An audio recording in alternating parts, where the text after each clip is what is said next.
Horrible coach. Christie Sides admits to being a terrible coach as Caitlin Clark, saving her ASS asterisk.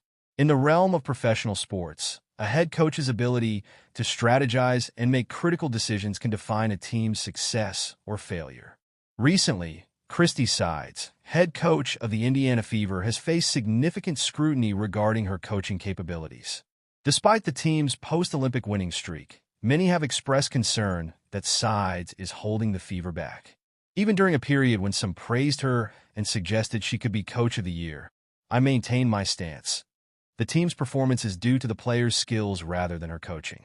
One glaring example of her questionable decision-making occurred in a recent game, where the Fever found themselves down by 3 points with roughly 20 seconds left.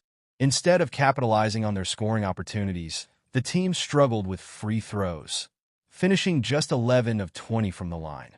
This poor performance at the charity stripe left them in a difficult position, making their need for a strategic play even more crucial. When asked about a pivotal possession that ended with Aaliyah Boston taking an open three-pointer, Sides' response was concerning. While Boston may have been wide open, the choice to have her take the shot instead of relying on established scorers like Caitlin Clark or Kelsey Mitchell raises serious questions about Sides' judgment.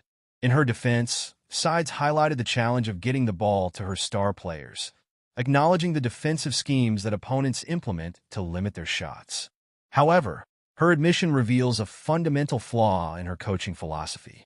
In her comments, Sides stated she was okay with Boston taking the shot, which is alarming. A head coach's primary responsibility is to design plays that maximize their best scorers' opportunities, particularly in high-pressure situations. By suggesting that she had resigned herself to the idea that the opposing team would take away her best players' chances, Sides effectively conceded the game before it was over. This mindset is not only detrimental, but also reflects a lack of confidence in her own strategic abilities.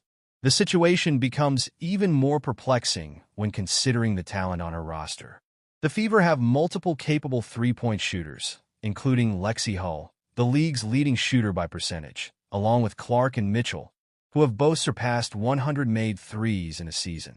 With such firepower on the court, Sides should be developing plays that exploit these strengths rather than allowing opponents to dictate the game.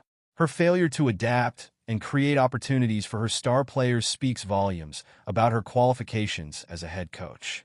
Instead of fostering a winning mentality, Sides appears to be setting the team up for failure. The admission that she was okay with a less experienced player taking the decisive shot indicates a troubling lack of strategic direction. In conclusion, Christie Sides' recent comments and decisions have painted a clear picture of a coach who may not be equipped to lead her team to success. The responsibility to design effective plays and capitalize on her players' strengths falls squarely on her shoulders. If she continues down this path, it may become increasingly difficult for the Fever to realize their potential. As fans and analysts dissect her leadership, the call for change within the organization grows louder. The question remains: how much longer will this situation persist before the Fever seek a new direction?